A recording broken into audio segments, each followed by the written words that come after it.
Welcome to the 1 Hour Guide by Anil Nathu. Today, we're taking a deep dive into Mel Robbins' The High Five Habit, How to Take Control of Your Life with One Simple Habit 1 Hour Guide. Yeah, this book, it really boils down to something surprisingly simple, doesn't it? Yeah. Giving yourself a high five in Yeah. the mirror every morning. Sounds almost too simple. Right. But it's presented as this really powerful catalyst for self-improvement. And as we'll get into, there's some pretty interesting science behind why it might actually work. Absolutely. And Mel Robbins, many will know her from the 5 Second Rule. She's a globally recognized motivational speaker. And she always brings this, grounded, science-backed approach to changing behavior. And this book, it really digs into the psychology, the neurology behind why we get stuck in self-doubt, that negative self-talk. Precisely. So our mission here in this deep dive, and this is brought to you by the 1 Hour Guide by Neil Matthew, is to unpack the core ideas, the practical steps from the high five habit, especially for, leaders, entrepreneurs, anyone really looking for that personal growth edge. The core idea seems to be that inner validation fuels outward success. It starts with you, that relationship you have with yourself. Couldn't have said it better. That's the foundation. Okay, so let's jump into chapter 1. You deserve a high five life. This really sets the scene. It does. The main action, like you said, is that mirror high five each morning. Yeah. And Robbins shares this really relatable story about how it started for her. Right. It wasn't some grand plan. No, not at all. It was during a moment of just feeling completely overwhelmed, super self-critical. And it was almost this spontaneous act, a small defiance against that inner negativity. It's amazing how a simple physical gesture can have that much weight. She talks about the high five itself. Yeah, as this universal symbol. We all get it. Encouragement, celebration, support. We give them out all the time to friends, colleagues, even strangers. But almost never to ourselves. Why is that, do you think? We just don't. It's a great question. Maybe it ties into that story she tells about the New York City Marathon after 9/11. Oh, yeah, that's powerful. The high fives from strangers weren't just nice moments. She describes them as actual fuel, physically and mentally pushing her forward. So maybe we're just so used to getting that validation from outside. That we undervalue our own ability to give it to ourselves. We're sort of conditioned to wait for the applause from others, maybe. That makes a lot of sense. We cheer others on so easily, but hold back on celebrating our own small wins, our efforts, like we need permission or something. And this chapter really stresses this isn't just a feel-good thing for 5 minutes in the morning. It's presented as a way to fundamentally shift how you relate to yourself. Actively rewiring those subconscious patterns of self-criticism. Exactly. Interrupting that negative track that plays on repeat. And the steps to start are incredibly simple. Almost deceptively so. Yep. Stand at the mirror, really see yourself for a second, raise your hand, high five your reflection. And do it every day. Yes, consistency is key. And she warns, resists that urge to think this is silly or this won't work. Just stick with it. Notice the shifts. The core message really hits home. You deserve celebration now, just as you are. No need to wait for some future achievement. Which leads nicely into chapter 2. Science says this works. This is where she backs it up. And it starts with that viral response she got, right? When she first posted about it. Yeah, it's fascinating. It clearly struck a universal chord. People needed this kind of self-encouragement. It wasn't just some random idea. It resonated deeply. So what's the science? The neuroscience bit is really compelling. Well, she explains that our brains already have these strong positive associations with high fives. Think about it. Celebrations, teamwork, success. Right, moments of connection. Exactly. So by directing that gesture towards ourselves intentionally, we tap into those existing positive pathways. It can actually interrupt negative thoughts and kind of ground us in a better present moment, like a little jolt of positivity. She mentions neurobic activation, too, from Dr. Lawrence Katz. Can you simplify that a bit? Sure. Think of it like cross-training for your brain, doing something novel, unexpected that combines different senses or emotions. Like high-fiving your reflection in the bathroom mirror. Exactly. It's unusual. It's physical. It's in an everyday place. Yeah. And you're adding a deliberate positive emotion. This novelty makes your brain pay attention, become more alert, which helps form new, healthier habits faster. So neurologically, what's happening when that hand hits the mirror? Okay, so Robbins outlines a few things. First, it disrupts the brain's default mode, that morning worry or self-criticism loop. Okay. Second, the physical action itself can trigger positive neurochemicals because of those learned associations. Third, because it's novel in this context, it helps forge new neural pathways. And over time. Over time, this consistent positive self-signal starts reprogramming your self-image. You start associating your reflection with support, not judgment. And she has research to support this. She does. There's that experiment with kids. The group getting high fives showed more persistence, more positive self-perception than the ones just getting praise. Yeah. And the University of California, Berkeley study on MBA teams. More physical encouragement, like high fives early on, correlated with better team performance. It highlights how powerful physical affirmation is for morale and confidence. That really connects to what Google found with Project Aristotle, doesn't it? The importance of psychological safety in teams. It's a direct parallel she draws. Creating external safety in a team is like cultivating internal psychological safety through self-encouragement. Build that trust and support within yourself, just like a good leader does for their team. So it's much deeper than just a morning mood boost. It's about long-term benefits. Absolutely. The chapter makes it clear. This builds self-trust, fosters a kinder inner dialogue, and ultimately strengthens your resilience for when things get tough. She even links it to brain development research, the cross-body movement stuff. Yeah, referencing her son, suggesting it might help forge new neural connections, similar to those early developmental movements. And that University of Hertfordshire study she mentions. It's striking. Self-acceptance has the biggest impact on happiness, yet it's the least practiced habit. It's a huge disconnect, right? And it really highlights why a practical tool like the high five habit is needed. It gives you something tangible to do to cultivate that self-acceptance. So it won't make problems disappear. No, she's clear about that. But it equips you better internally to handle them, building emotional armor from the inside out. Okay, chapter 3. I have a few questions. This feels like the FAQ section, addressing the skepticism. Exactly. She starts by just reiterating the simple steps. Mirror, see yourself, raise hand, high five. It sounds so simple, people naturally have questions. Like why is that time so important? Well, she argues starting your day this way sets the tone. It impacts your mindset, your productivity, but also it's an act of self-prioritization. Putting yourself first for just a moment. Right. Before the day's demands rush in, it's saying, I matter. And she tackles common concerns, like, does it have to be in the mirror? Yes. She explains the mirror is key for that neurological rewiring, directly linking positivity to your own image. And she offers practical tips like habit stacking. Habit stacking? Yeah, like doing it right after you brush your teeth.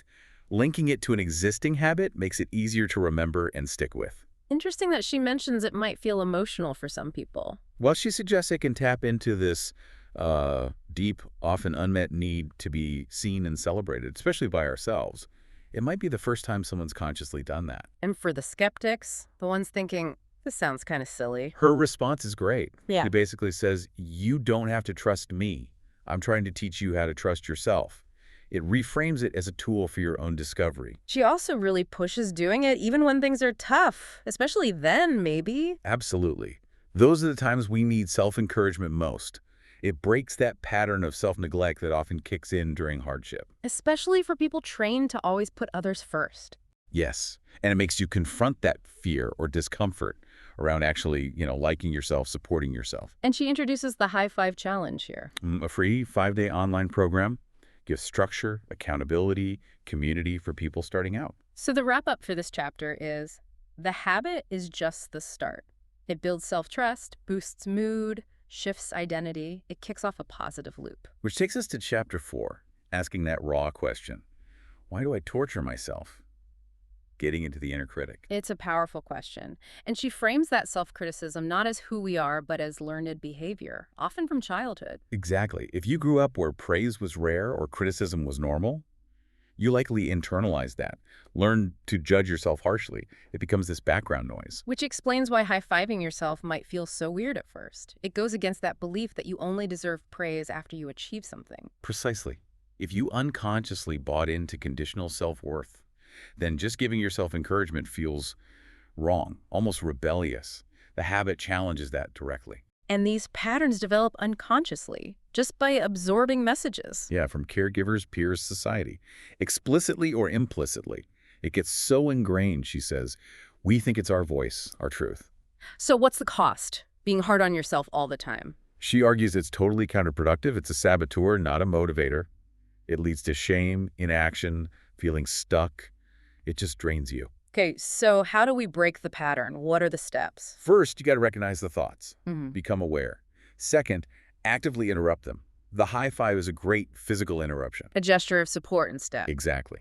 Third, understand it's learned, not inherent. You can unlearn it. And fourth, repetition.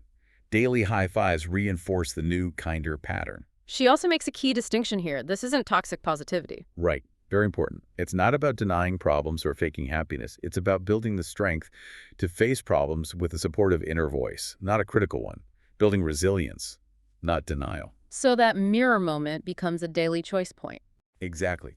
Choose self-support over self-criticism. Offer yourself the kindness you'd give a friend.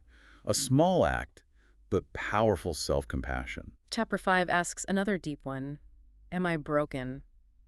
That feeling of being fundamentally flawed. Yeah, it tackles that pervasive sense that something's just wrong with us, which she says often comes from years of internalized criticism, unmet expectations, and constant comparison. And people hide this, right? Put on a brave face. Oh, definitely. She talks about how many people look capable outside but are battling intense inadequacy inside, exhausted from keeping up the facade, which just makes it worse, leads to isolation. But she challenges that whole broken idea pretty strongly. She does. She encourages reframing pain and struggle, not as proof you're flawed, but as signals of growth, evidence you're fighting for something better.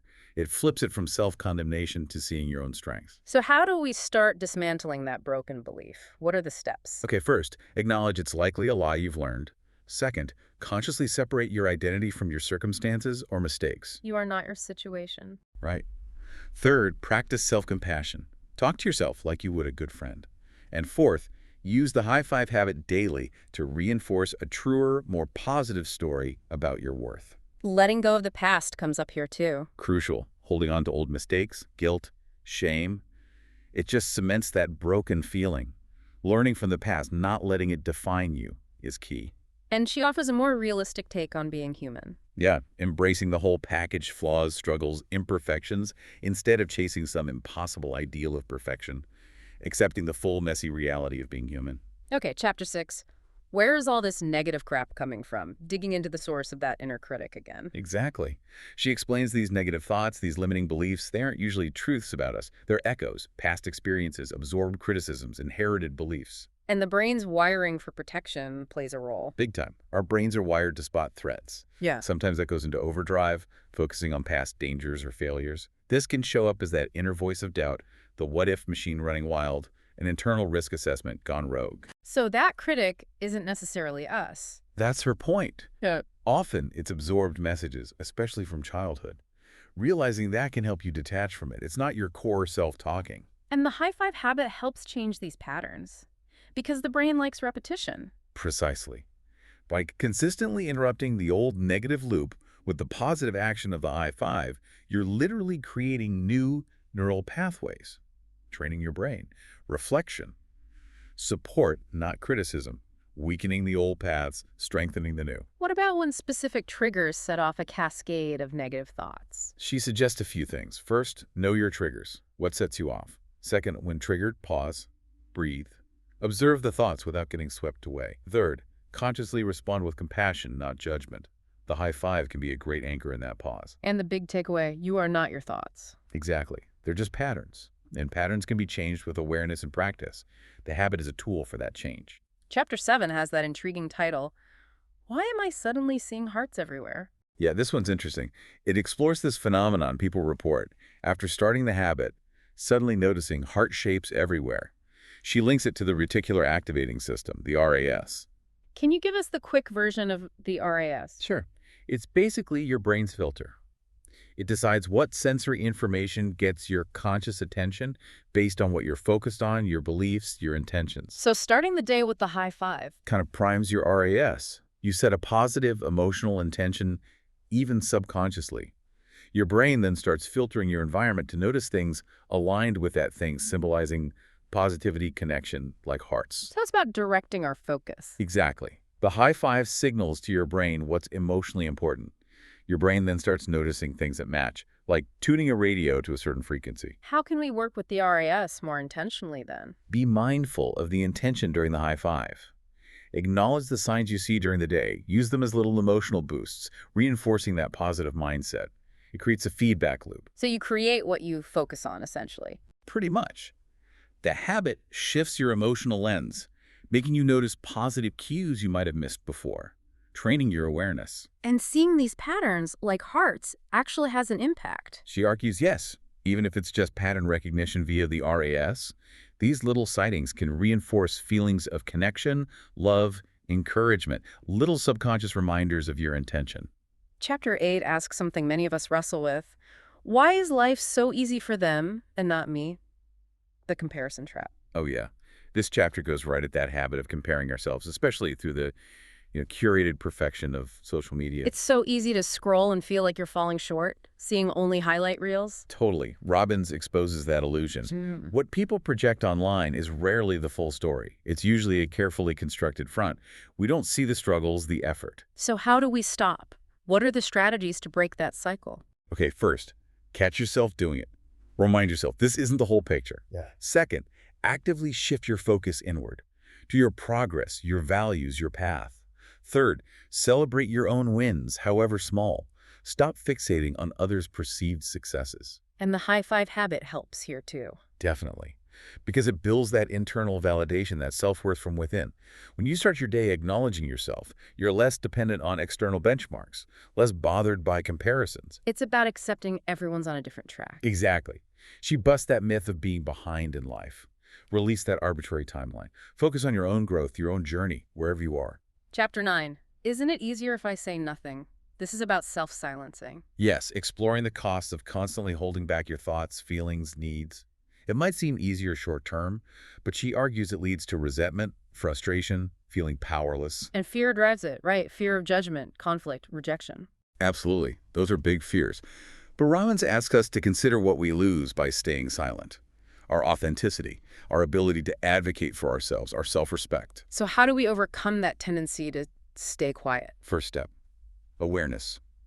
Notice when and why you self-silence. Identify the fears. Second, challenge the belief that your voice doesn't matter. It does. Third, start small. Practice speaking up in low-stakes situations to build confidence. And the high five habit builds the self-trust needed for that. Exactly. Consistently affirming your worth gives you more inner confidence, more courage to be authentic, even when it feels scary. Reinforcing. Your voice deserves to be heard. She distinguishes peacekeeping from peacemaking here. What's the difference? Peacekeeping is just saying silent to avoid conflict, often temporary, breeds resentment. Peacemaking requires honest, open expression, even if it's uncomfortable initially.